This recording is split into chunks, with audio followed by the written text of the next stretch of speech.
Crucificado para o mundo. Mensagem de Watchman Nee. A separação para Deus e a separação do mundo é o primeiro princípio da vida cristã.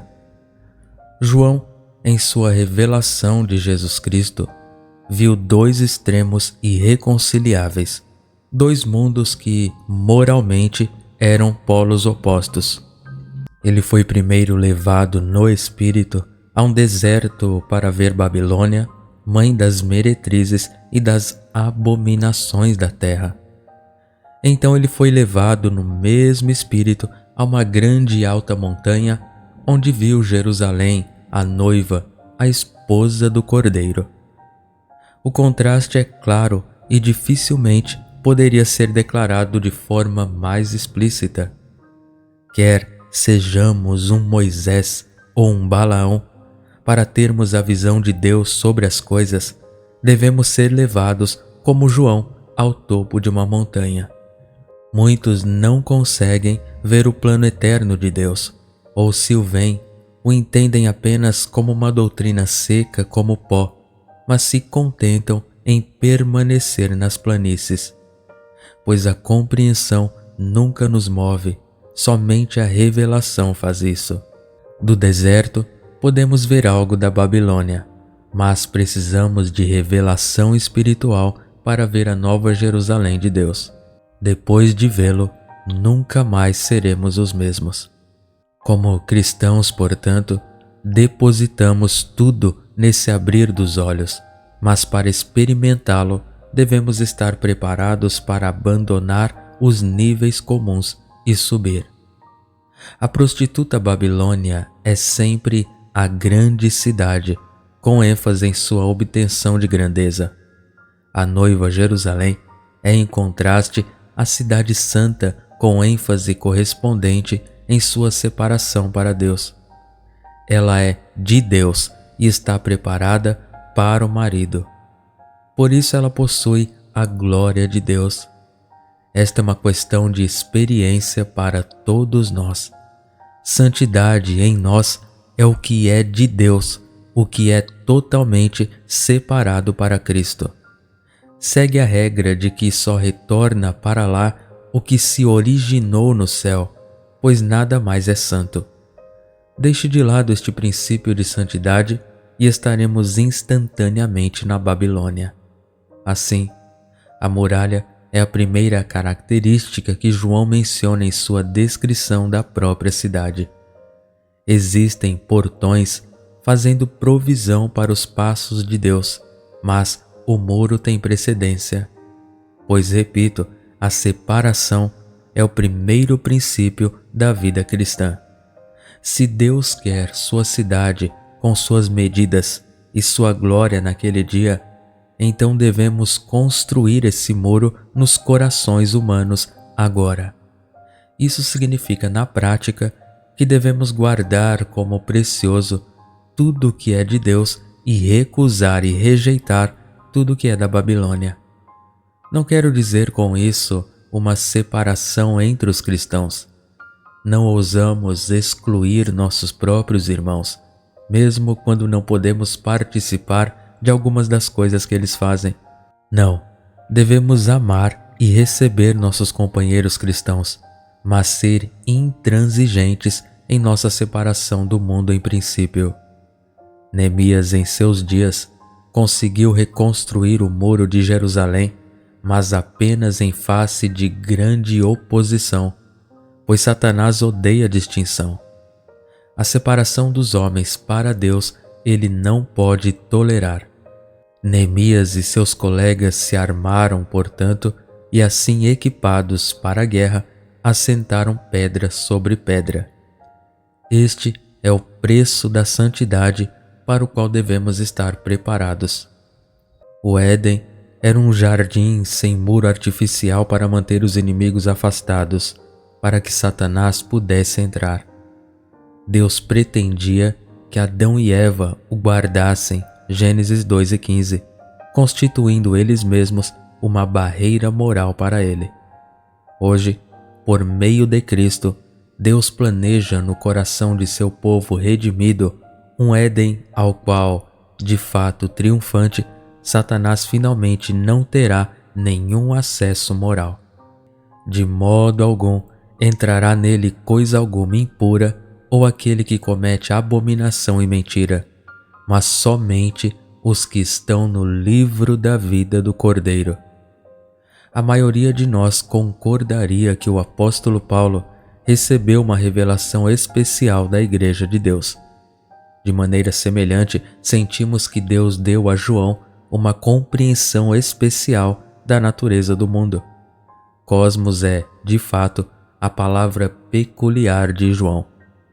Os outros evangelhos o usam apenas 15 vezes, Mateus 9, Marcos e Lucas 3 cada, enquanto Paulo o usa 47 vezes em 8 cartas.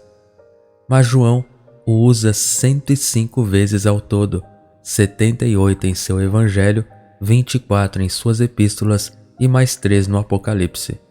Em sua primeira epístola, João escreve: tudo o que há no mundo, a concupiscência da carne, a concupiscência dos olhos e a vanglória da vida, não é do Pai, mas do mundo. 1 João 2,16. Nessas palavras, que refletem tão claramente a tentação de Eva, Gênesis 13:6, João define as coisas do mundo. Tudo que pode ser incluído na luxúria ou desejo primitivo, tudo que excita a ambição gananciosa e tudo que desperta em nós o orgulho ou o glamour da vida, todas essas coisas fazem parte do sistema satânico. Talvez não precisemos ficar aqui para considerar mais os 2 primeiros, mas vamos olhar por um momento para o terceiro. Tudo que desperta orgulho em nós é do mundo. Proeminência, riqueza, conquistas, isso é aclamado pelo mundo. Os homens são justamente orgulhosos do sucesso. No entanto, João rotula tudo que traz essa sensação de sucesso como do mundo. Portanto, todo o sucesso que experimentamos, e não estou sugerindo que devamos ser fracassados, exige de nós uma confissão instantânea e humilde de sua pecaminosidade inerente, pois sempre que encontramos sucesso em algum grau, tocamos o sistema mundial. Sempre que sentimos complacência em relação a alguma conquista, podemos saber imediatamente que tocamos o mundo. Também podemos saber que nos colocamos sob o julgamento de Deus, pois já não concordamos que o mundo inteiro está sob julgamento. Agora, e tentemos entender este fato, aqueles que percebem isso e confessam sua necessidade são assim protegidos. Mas o problema é, quantos de nós estão cientes disso? Mesmo aqueles de nós que vivem nossas vidas na reclusão de nossas próprias casas particulares, são tão propensos a cair presas do orgulho da vida quanto aqueles que têm grandes sucessos públicos. Uma mulher em uma cozinha humilde pode tocar o mundo em sua complacência, mesmo enquanto cozinha a refeição diária ou recebe convidados. Toda glória que não é glória para Deus é vanglória, e é incrível como sucessos insignificantes podem produzir vanglória. Onde quer que encontremos o orgulho, encontramos o mundo, e há um vazamento imediato em nossa comunhão com Deus. Oh, que Deus abra nossos olhos para ver claramente o que é o mundo. Não apenas as coisas más, mas todas aquelas coisas que nos afastam tão gentilmente de Deus são unidades desse sistema que é antagônico a ele. A satisfação na realização de algum trabalho legítimo tem o poder de se interpor instantaneamente entre nós e o próprio Deus. Pois se é o orgulho da vida e não o louvor a Deus que ela desperta em nós, podemos saber com certeza que tocamos o mundo. Há, portanto, uma necessidade constante de vigiarmos e orarmos se quisermos manter nossa comunhão com Deus imaculada. Qual é então a maneira de escapar dessa armadilha que o diabo armou para pegar o povo de Deus? Primeiro, deixe-me dizer enfaticamente que não é para ser encontrado fugindo. Muitos pensam que podemos escapar do mundo procurando nos abster das coisas do mundo. Isso é loucura. Como poderíamos escapar do sistema mundial usando o que, afinal, são pouco mais que métodos mundanos? Deixe-me lembrá-lo das palavras de Jesus em Mateus 11, 18 a 19. João veio não comendo nem bebendo, e dizem, ele tem demônio. O Filho do Homem veio comendo e bebendo, e dizem, eis um comilão e bebedor de vinho, amigo de publicanos e pecadores. Alguns pensam que João Batista aqui nos oferece uma receita para escapar do mundo, mas nem comer nem beber não é cristianismo. Cristo veio comendo e bebendo, e isso é cristianismo. O apóstolo Paulo fala dos elementos do mundo e os define como não manuseie, não prove, nem toque. Colossenses 2, versos 20 e 21. Portanto, a abstinência é meramente mundana e nada mais. E que esperança existe usando elementos mundanos de escapar do sistema mundano? No entanto, quantos cristãos sinceros estão abandonando todos os tipos de prazeres mundanos na esperança de serem libertos do mundo? Você pode construir uma cabana de eremita em algum lugar remoto e pensar em escapar do mundo retirando-se para lá. Mas o mundo o seguirá até lá. Ele seguirá seus passos e o encontrará, não importa onde você se esconda. Nossa libertação do mundo começa não com nossa desistência disto ou daquilo, mas com nossa visão, como com os olhos de Deus, que é um mundo sob sentença de morte, como na figura com a qual abrimos este capítulo, caído está a Babilônia a grande. Apocalipse 18, 2. Agora, uma sentença de morte é sempre proferida não para os mortos, mas para os vivos. E em certo sentido, o mundo é uma força viva hoje, perseguindo e buscando incansavelmente seus súditos. Mas, embora seja verdade que, quando a sentença é pronunciada, a morte ainda está no futuro, isso é certo. Uma pessoa condenada à morte não tem futuro além dos limites de uma cela condenada. Da mesma forma, o mundo, estando sob sentença, não tem futuro. O sistema do mundo ainda não foi liquidado, como dizemos, e encerrado por Deus, mas a liquidação é um assunto resolvido. Faz toda a diferença para nós vermos isso. Algumas pessoas buscam a libertação do mundo no ascetismo e, como Batista, não comem nem bebem, que hoje é budismo, não cristianismo. Como cristãos, comemos e bebemos, mas o fazemos sabendo que comer e beber pertencem ao mundo, e com isso estamos sob a sentença de morte, portanto, eles não têm controle sobre nós. Suponhamos que as autoridades municipais de Xangai decretem o fechamento da escola onde você trabalha. Assim que você ouve esta notícia, percebe que não há futuro para você naquela escola. Você continua trabalhando lá por um período, mas não acumula nada para o futuro lá. Sua atitude em relação à escola muda no instante em que você ouve que ela deve fechar. Ou, para usar outra ilustração, suponha que o governo decida fechar um determinado banco. Você se apressará em depositar nele uma grande soma de dinheiro para salvar o banco do colapso? Não, nenhum centavo a mais você paga quando ouve que não tem futuro. Você não coloca nada porque não espera nada disso. E podemos dizer com razão que o mundo está sob decreto de lockdown. Babilônia caiu quando seus campeões fizeram guerra contra o Cordeiro e quando por sua morte e ressurreição ele os venceu, que é o Senhor dos Senhores e o Rei dos Reis. Apocalipse 17, 14. Não há futuro para ela.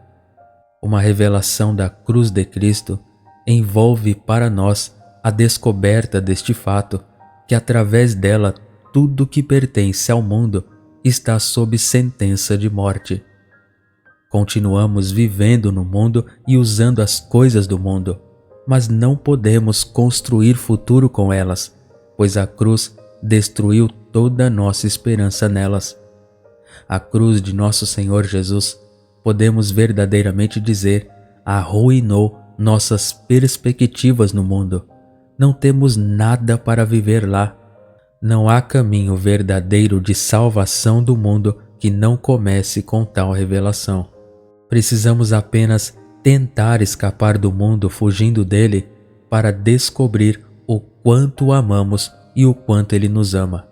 Podemos fugir para onde quisermos para evitá-lo, mas ele certamente nos rastreará.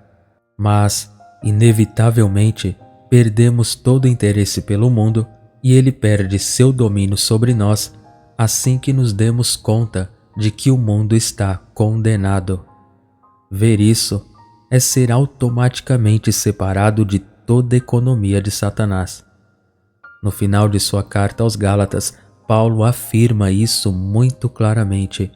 Longe esteja de mim gloriar-me, senão na cruz de nosso Senhor Jesus Cristo, pela qual o mundo está crucificado para mim e eu para o mundo. Gálatas 6,14. Você notou algo impressionante sobre este versículo? Em relação ao mundo, fala dos dois aspectos da obra da cruz já sugeridos em nosso último capítulo. Fui crucificado para o mundo é uma declaração que achamos bastante fácil de encaixar em nosso entendimento de ser crucificado com Cristo, conforme definido em passagens como Romanos 6. Mas aqui também diz especificamente que o mundo foi crucificado para mim. Quando Deus vem a você e a mim com a revelação da obra consumada de Cristo, Ele não apenas nos mostra nós mesmos lá na cruz, Ele nos mostra nosso mundo lá também. Se você e eu não podemos escapar do julgamento da cruz, então o mundo também não pode escapar do julgamento da cruz. Eu realmente vi isso? Essa é a questão. Quando o vejo, não tento repudiar o mundo que amo, vejo que a cruz o repudiou. Não tento escapar de um mundo que se apega a mim, vejo que pela cruz escapei.